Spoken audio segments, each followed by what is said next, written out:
This is regarding the Operation Fishing Pole project that was started about a year ago by Angel, and he invited SSA Architecture, Christine and Ken Small, to help him. And we have designed this building as a donation. And we've talked to Angel about the synergy between our interests and his and the people there. And we talked to him about using biogeometry on the project. And the reason why we thought that biogeometry would be a good fit for this project is because it was used by the Jesuits when they came to America, which is now the United States, in trying to determine what was a good or a bad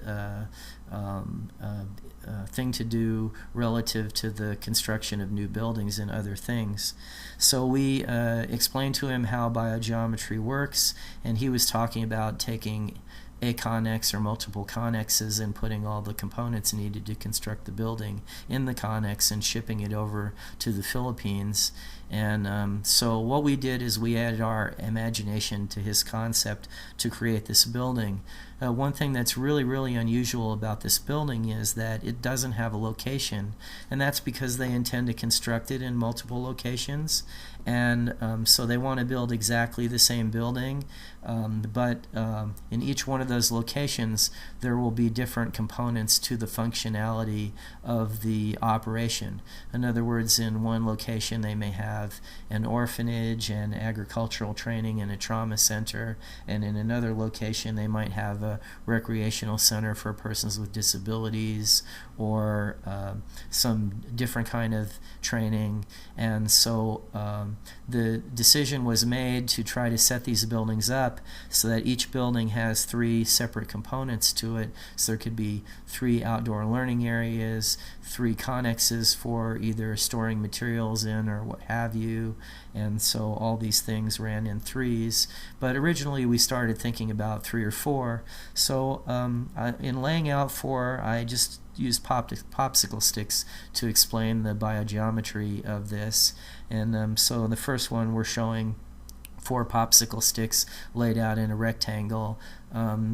This is a process that I went through when learning biogeometry and Vesica Institute years ago in entry-level training.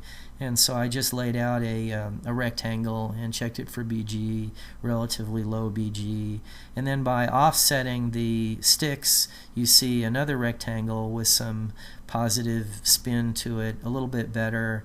And this actually seemed to make some sense to me, because by pushing the connexes that are represented here by the popsicle sticks apart and together, you could control where the entrances are and exits are, and how to control the breezes coming in and out and all that. Then we decided to try it with 3, because 4 was kind of biting off a lot. The 4 connexes is obviously a third more work than 3 connexes are, but more than that, on the architectural side, we were looking for the positive BG. So we did a triangle, just a closed triangle, probably a little bit less BG than the rectangle with the spin on it, but not anything representing real positive BG in our minds. And then doing the offset on the triangle, then suddenly you really feel like you're getting a good positive biogeometry on the building. So we took that concept and converted it over to the next one, which is the first physical model. We just did a block model, cut out some styrofoam pieces, and then what that led to is 2 things. Just the thought of how are we going to put a roof on it. I just found a pencil in the office and stuck it in the middle as a column to hold up the center of the roof. Just for engineering purposes, the span was too great to do it another way. And then we were wondering how we were going to work out the restrooms. So it will have a little site-built building with the restrooms in it and the column coming down in the middle. And that can be built first, and then the volunteers who construct, or the construction workers, will have restrooms, and then placing the 3 connexes around, and then adding to the connexes with a standard construction technology for the Philippines, which is concrete block walls with white plaster. that really created a dramatic improvement in the biogeometry of the building from the last popsicle stick scheme, just by adding those legs of walls onto the outside. And so then we knew we had a really good shape that functioned for the operational program of the facility. And so we tried to put a roof on it, and what happened was when we were putting the roof on it, we built it in the sort of architectural logical way. But when you see it in the logical way, the BG is just as good as it is on the floor plan view of the mass model before, in the prior slide.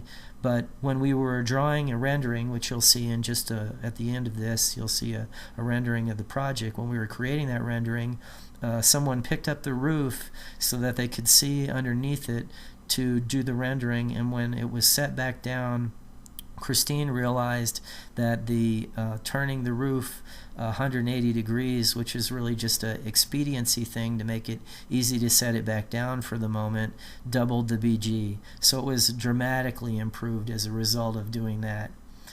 So here we go into the animation now, and you're seeing the physicality of what it looks like in the real world or in the animation world. So we have this nice sloped roof.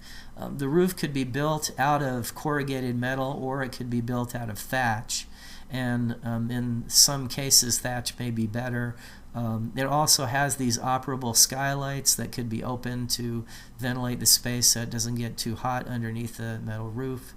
And so we're looking here at demonstration gardens in the front, and we're seeing this smooth white plaster concrete block wall coming across the front, and then turning out to the right, you'll see all the plants that they're working with, and then your first glimpse of the connex.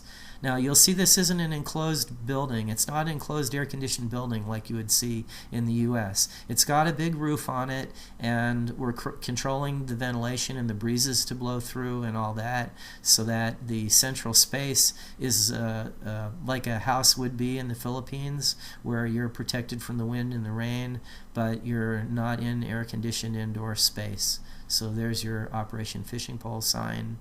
In the case of this demonstration animation, we've used a lot of these really pretty Crayola box colors because it could be an orphanage, but they could be painted any color that we feel is necessary based on what it is we're trying to do for persons with disabilities or whatever. Here you see these doors that would be cut into the connexes after they arrive in the Philippines, and then there could be they could be divided up into rooms. So for instance, if one of the main three uses was an orphanage here, then at night the children would sleep in this big open central space, and then one of the doors going into one of the connexes would be where they would roll up all their pallets and blankets and pillows and put them at night. Here you're seeing a demonstration area outside, so you have an outdoor food prep area, and then the demonstration gardens, and then a chalkboard showing where they could be doing some training. Here you have one of the outdoor learning areas under cover, so you have a triangular space outside, and people could wash their hands on that sink to the right, and then go out here and talk about the agricultural process of growing the plants, or how to prepare them to eat and things like that. Then this demonstration kitchen area could be used to prepare food, and people could eat there, but it's not really expected that people would eat there unless it was part of the demonstration. But certainly if the weather is appropriate, they could cook there and then bring the food inside to the central room and serve it there. So now coming around the next leg of the three legs, you see some play area for children, and these are just some pre-made play structures for kids to play on, and then another covered area backed up with a section of yellow connex where they could do training in the shade, and then here are two chicken coops, and the chicken coops with the chickens inside enclosed. Again, this is all a matter of what the training is. They could let the chickens run free if they want, but This is for the purposes of education, so you might want to segregate one kind of chicken in one coop and another in another. And so you can see what they're capable of doing there, and relative size and shape of all the forms. So the last thing that you're going to see here is the hand rendering that we did on Operation Fishing Pole, which gives you sort of an artist concept of how the whole thing fits together and how it all works. We certainly expect to be able to have a successful project on this if we can tell anything from the architecture, because the positive vibe from the building in and of itself is really, really great. And we've done an awful lot of testing on it for a project in the preliminary design stages. We don't have construction documents on this project yet, and there are quite a few details still to be worked out, but I think it really gives you a great idea of the fact that it'll be a fun building, something that can be constructed in the U.S., put in a shipping container, brought over, and assembled with relative ease in a relatively short amount of time, and be a really happy, useful environment for the people of the Banga province in the Philippines first, and hopefully to go on to other locations in the Philippines and perhaps beyond. Thank you very much for your time and listening to this, and there is a lot more information online and 2 other videos talking about other aspects of this project that are available for you to see. This is Ken Small, and we appreciate your time in watching.